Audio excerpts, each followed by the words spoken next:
அன்னை தமிழ் கதைகள் சேனலுக்கு உங்களை அன்புடன் வரவேற்கிறோம். இன்று நாம் பார்க்கப் போகும் ஆத்திச்சூடி கதை சையென த்ரியேல். பெரியவர்கள் நம்மை சி என சொல்லி வெறுக்கும்படி செய்யாதே. இதனை உணர்த்தும் ஒரு அழகான கதையை இப்போது கேட்போமா? அனைவருக்கும் வணக்கம்.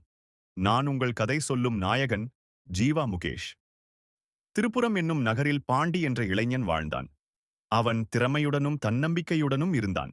ஆனால் சில நேரங்களில் மூத்தவர்களிடம் பேசும்போது மரியாதை குறைவாக நடந்து கொள்வான். ஒருநாள் அவன் பணிபுரியும் நிறுவனத்தில் அனுபவம் மிக்க மேலாளர் தனபாலன் அவனிடம் பணியை நிதானமாக செய்ய வேண்டும் என்று சொன்னார். அதற்கு பாண்டி சற்று அவமதிப்பாக பதிலளித்தான்.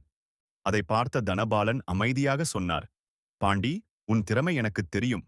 ஆனால் பெரியவர்கள் உன்னை சி என சொல்லி வெறுப்படையும்படி நடக்காதே. மரியாதையில்லாத திறமை நிலைக்காது. பணிவும் நாகரிகமும் தான் ஒருவரை உண்மையான வெற்றியாளனாக்கும். அந்த வார்த்தைகள் பாண்டியின் மனதை நெகிழ செய்தன. அவன் தன் தவறை உணர்ந்து மன்னிப்பு கேட்டான். அதன் பிறகு எல்லோரிடமும் மரியாதையுடனும் பணிவுடனும் நடந்து கொண்டு பணியை சிறப்பாக செய்தான். சில மாதங்களில் அவன் நிறுவனத்தில் சிறந்த பணியாளர் என்று பாராட்டை பெற்றான். அவனது மாற்றம் மற்ற இளைஞர்களுக்கும் ஒரு எடுத்துக்காட்டாக அமைந்தது. இந்த கதை நமக்கு சொல்லும் பாடம்: மரியாதை காட்டுவது நம் நற்பண்பின் பிரதிபலிப்பு. பணிவு மனிதனை உயர்த்தும், அகந்தை தாழ்த்தும். அடுத்த முறை இன்னொரு ஆச்சரியமான கதையுடன் மீண்டும் சந்திப்போம். நன்றி, வணக்கம்.